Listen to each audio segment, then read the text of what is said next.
வணக்கம். இப்போ இந்த சேனலுடைய பர்பஸே ஏற்கனவே நான் சொல்லியிருக்கேன். ஸ்தல புராணங்களில் நிறைய கோவில்களை பற்றி பார்க்கறது அப்படின்னு சொல்லியிருக்கேன். அந்த முறையில் இப்போ இன்றைக்கி பிள்ளையார் வேண்டிட்டு முதல்ல பிள்ளையார்பட்டி குன்றக்குடி ராமநாத் டிஸ்ட்ரிக்டுக்குள்ளே அங்கே எங்கெங்கெல்லாம் ராமநாத் டிஸ்ட்ரிக்டில் முக்கியமான கோவில்களோ அது மாதிரி பார்க்குறதுல இது ரெண்டையும் பார்க்கலாம். அதுக்கப்புறம் ஒரு கதை சொல்கிறேன். இப்போ இதில் பிள்ளையார்பட்டிங்கிறது ரொம்ப ஃபேமஸ், எல்லாருக்கும் தெரியும். பார்க்காதவா இருக்க மாட்டா, கேள்விப்படாதவா இருக்க மாட்டா. இருந்தாலும் சில பேருக்கு தெரிஞ்சிருக்கலாம், இல்லைனாலும் ஒரு தடவை சொல்கிறேன். பிள்ளையார்பட்டி கற்பக விநாயகர் பேர். அவர் ஒரு மலையை குடஞ்சி தான் கோவில் பிள்ளையார் பண்ணியிருக்கார். அந்த அதுக்கு பேர் தான் குடவர கோயில்னு சொல்கிறது. நகரத்தார்கள் தான் பராமரிக்கிறார். விநாயகர் 6 அடி உயரம், 6 அடி உயரத்தில் பத்மாசனத்தில் 2 கையோட அருமையாக பார்த்துட்டே இருக்கலாம். அந்த மாதிரி உட்காந்துருப்பார். ஒரு கையில் லிங்கம் வச்சுட்டு இருக்கிறது ரொம்ப விசேஷம். அதை பார்க்கணும். மிச்ச சன்னதிகள்லாமும் நிறைய இருக்குது. பிள்ளையார்பட்டியில் விநாயகர் சதுர்த்தி அன்னைக்கு பார்த்தா 18 படி அரிசியில் மோதகம் பண்ணி நேவேத்தியம் பண்ணுவார். இதில் விநாயகர் சதுர்த்தி உற்சவம் ரொம்ப பிரமாதமாக கொண்டாடுவார். விநாயகர் ரொம்ப வரப்பிரசாதி. அதோட அங்கே முன்னாடி இருந்த காலத்தில் 1960 அந்த அளவு வசதி கிடையாது. இப்போ நகரத்தார்கள்லாம் நிறைய ரூமெல்லாம் கட்டி விட்டுருக்கா. ஆன்லைன்லேயே ஆர்டர் பண்ணிட்டு போய் தங்கி நல்லா பார்க்கலாம். இது பிள்ளையார்பட்டியை பற்றி தெரிஞ்சிக்க வேண்டிய இது. ரொம்ப கோவில் நல்லா இருக்கும். அது பக்கத்துலேயே இருக்கக்கூடியது தான் குன்றக்குடி. அது முருகன். அண்ணா தம்பி 2 பேரும் பக்கத்தில். குன்றக்குடியில் முருகன் 150 படி இருக்குது. அதில் மேலே முருகன் 12 கையோட மேல் வாகனத்தில் ரொம்ப அருமையாக காட்சி கொடுப்பார்.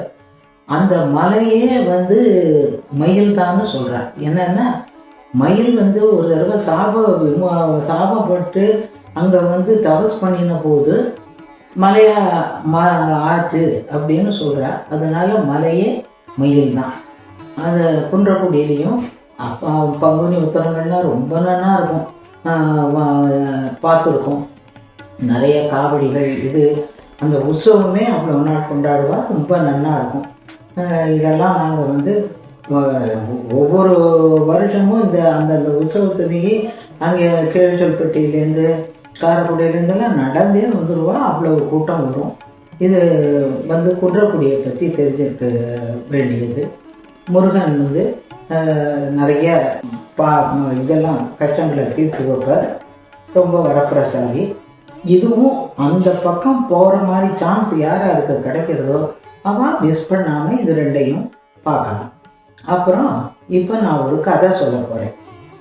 இப்போ கதை என்ன அப்படின்னா, ஒரு ராஜா ஒரு மந்திரி 2 பேரும் ஒரு கடற்கரையில் அப்படியே நடந்து போயின்னு இருக்கிற போது ராஜாவோட காலில் ஏதோ ஒன்று தடிக்கின உடனே குமிழி ராஜா பார்க்குறாரு. என்ன தெரியலையேன்னு பார்த்தா அங்கே ஒரு மண்டை ஓடு கிடச்சிது. உடனே மண்டை ஓடு கிடந்த உடனே இவர் சொன்னார் மந்திரிகிட்ட, அந்த மண்டை ஓடை எடு அப்படின்னு. சரி, மண்ணெல்லாம் விலைக்கு விட்டு ராஜா மந்திரி அந்த மண்டை ஓட்டை எடுத்தான். எடுத்த உடனே ராஜாவுக்கு தோணித்து, நம்ம மந்திரிக்கு தான் இந்த லிபி, அந்த பிரம்ம லிபிம்பா அதெல்லாம் படிக்க தெரியும்னு சொல்லியிருக்காரு.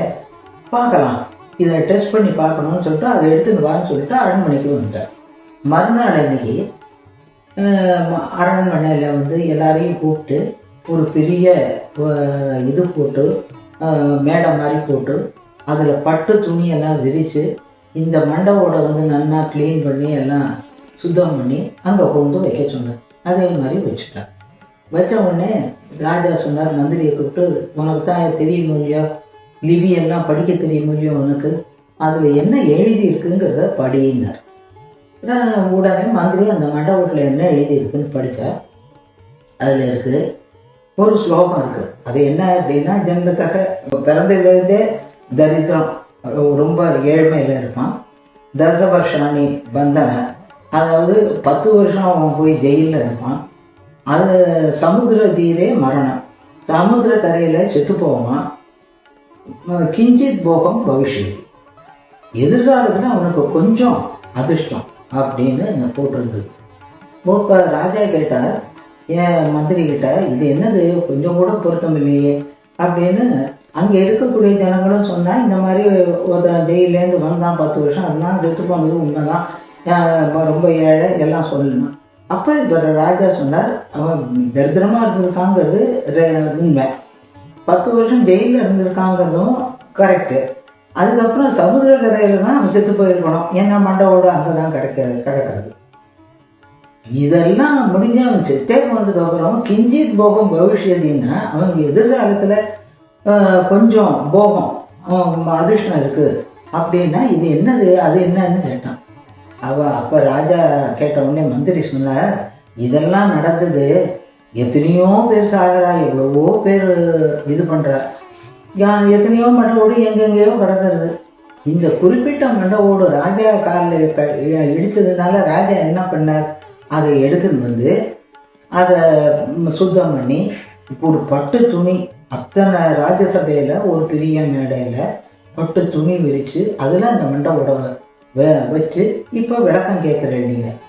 இதுதான் அவன் பண்ணின கொஞ்சம் பூஜா பலன்.